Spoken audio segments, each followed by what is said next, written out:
Hello मित्रों।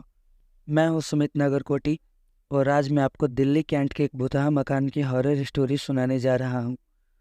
मेरा नाम विराट है। रात 1 बजे के लगभग मैं अपनी गाड़ी से दिल्ली कैंट से गुजर रहा था। मेरा घर गुरुग्राम में है और मैं अपने कुछ दोस्तों से मिलने दिल्ली गया था। वापसी में मेरी कार का इंजन अचानक से बंद हो गया। मैंने कार को सड़क किनारे लगाया और बाहर निकला। यह एक पुरानी कॉलोनी के पास था और आसपास कोई दिख नहीं रहा था। मैंने अपना फ़ोन निकाला लेकिन नेटवर्क नहीं था। मुझे तुरंत मदद की ज़रूरत थी क्योंकि रात काफ़ी ठंडी थी। मैंने सोचा कि शायद आसपास के किसी मकान में कोई होगा जो मेरी मदद कर सकता है। मैं एक बड़े से 3 मंजिला मकान की तरफ गया। यह काफ़ी पुराना लग रहा था लेकिन मुझे लगा कि शायद यहाँ कोई रहता होगा। मैंने दरवाजे पर नॉक किया लेकिन कोई जवाब नहीं आया। मैंने फिर से नॉक किया और दरवाज़ा खुद ब खुद अंदर की तरफ खुल गया। मुझे हैरानी हुई कि एक ऐसे पुराने मकान का दरवाज़ा अपने आप कैसे खुल सकता है। मैंने अंदर आवाज़ लगाई, क्या कोई है? लेकिन अंदर से कोई आवाज़ नहीं आई।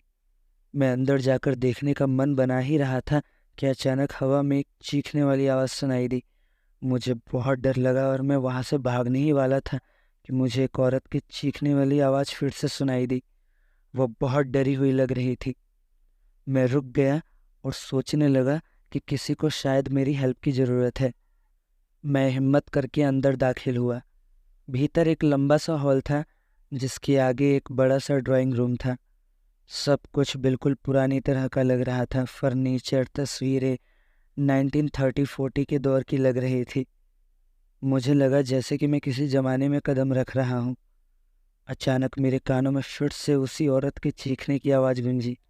ये आवाज़ ऊपरी मंजिल से आ रही थी। मैं सीढ़ियों की तरफ दौड़ा और ऊपर के कमरों की तरफ गया। पहले कमरे में कोई नहीं था। दूसरे कमरे का दरवाज़ा बंद था। मैंने दरवाज़ा खोला तो अंदर एक औरत कपकपाती हुई कोने में बैठी थी। वो मेरी तरफ घूर कर देख रही थी।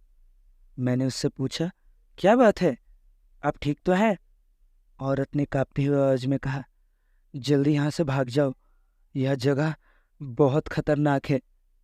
मैंने कहा, लेकिन आपको तो मेरी मदद की ज़रूरत है। वो सिसकते हुए बोली, नहीं, तुम मेरी मदद नहीं कर सकते। कोई भी नहीं कर सकता। बुरी आत्माओं ने मुझे बंदी बना रखा है यहाँ। भागो यहाँ से, वरना तुम्हें भी यहीं बंद कर देंगे। इतने में अचानक मेरे पीछे से हल्की सांस की आवाज़ सुनाई दी। मैं डर से अटक गया और धीरे से पीछे मुड़कर देखा।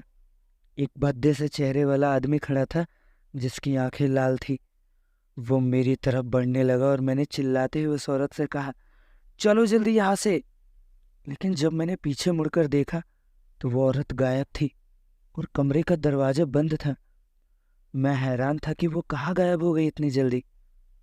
मैं घबराहट में था कि नीचे कैसे जाऊं क्योंकि सीढ़ियों पर वही भद्दा चेहरे वाला आदमी खड़ा था और मुझे घूर रहा था।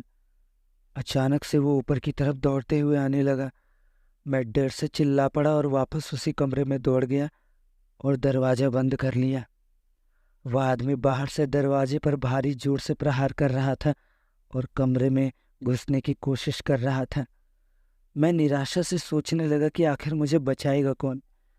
मैं एक पुराने हॉल के बीच में खड़ा था जो 1940 के दौर का लग रहा था। सब कुछ इतना अजीब लग रहा था। अचानक से हॉल में एक और चेहरा नजर आया। वो चेहरा उसी औरत का था जिसे मैंने ऊपर देखा था। वो मेरी तरफ आई और बोली, इस रास्ते से चलो, मैं तुम्हें बाहर निकाल सकती हूँ। मैं हैरान था लेकिन मुझे उस पर भरोसा करने के अलावा कोई और चारा नहीं था।